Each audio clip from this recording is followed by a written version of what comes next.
उत्तर प्रदेश में मौजूदा योगी आदित्यनाथ की सरकार के मंत्रिमंडल में फेरबदल देखने को मिल सकता है। 2024 लोकसभा चुनाव खत्म होने के बाद और पिछले दिनों हुए उपचुनाव में मिली बड़ी जीत के बाद अब बीजेपी 2027 की तैयारी में जुट गई है। इस कड़ी में अब विधानसभा चुनाव के लिहाज से सरकार से लेकर संगठन तक फेरबदल होने की उम्मीद है। 2024 लोकसभा चुनाव के दौरान जहां 2 यूपी के मंत्री सांसद बनकर केंद्र गए, तो उन जगहों पर भी नए लोगों के शामिल किए जाने की चर्चा है।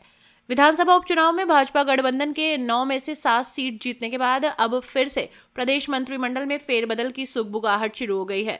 कई विधायक जहां मंत्री बनने के लिए जोड़ तोड़ में जुटे हैं, तो वहीं सहयोगी दल भी मंत्रिमंडल में कोटा बढ़ाने की दावेदारी करने की तैयारी में है। हालांकि मंत्रिमंडल में फेरबदल दिल्ली विधानसभा चुनाव के बाद संभव है। सूत्रों की माने तो इस बार मंत्रिमंडल में बड़े पैमाने पर फेरबदल की तैयारी है। इनमें कई कैबिनेट और राज्य मंत्रियों का पत्ता साफ हो सकता है।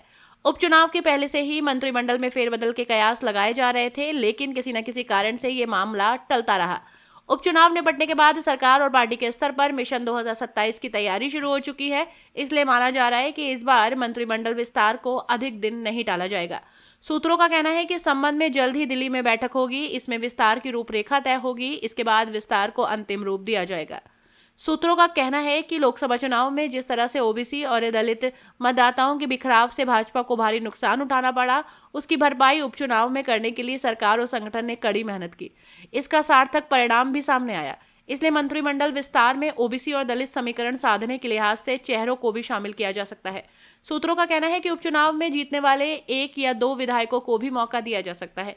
खासतौर से दशकों से जिन सीटों पर भाजपा नहीं जीती थी, वहां से जीतने वाले विधायकों को मंत्री पद देकर पुरस्कृत किया जा सकता है।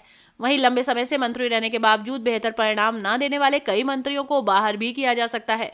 ऐसे कई मंत्रियों की कार्यप्रणाली का आंकलन किया जा रहा है। संगठन में बेहतर काम करने वाले, खासतौर से उपचुनावों की रणनीति में जुटने वाले कुछ संगठन के नेता भी मंत्री बनाए जा सकते हैं। उपचुनाव में सीट में भागीदारी से वंचित रह गए निषाद पार्टी के अध्यक्ष संजय निषाद जहां मंत्रिमंडल में एक और पद पाने की कोशिश कर रहे हैं, जबकि मीरापुर सीट जीतने वाले रालौद भी दबाव बना सकते हैं। ऐसे में प्रस्तावित विस्तार में बड़े पैमाने पर फेरबदल संभव है।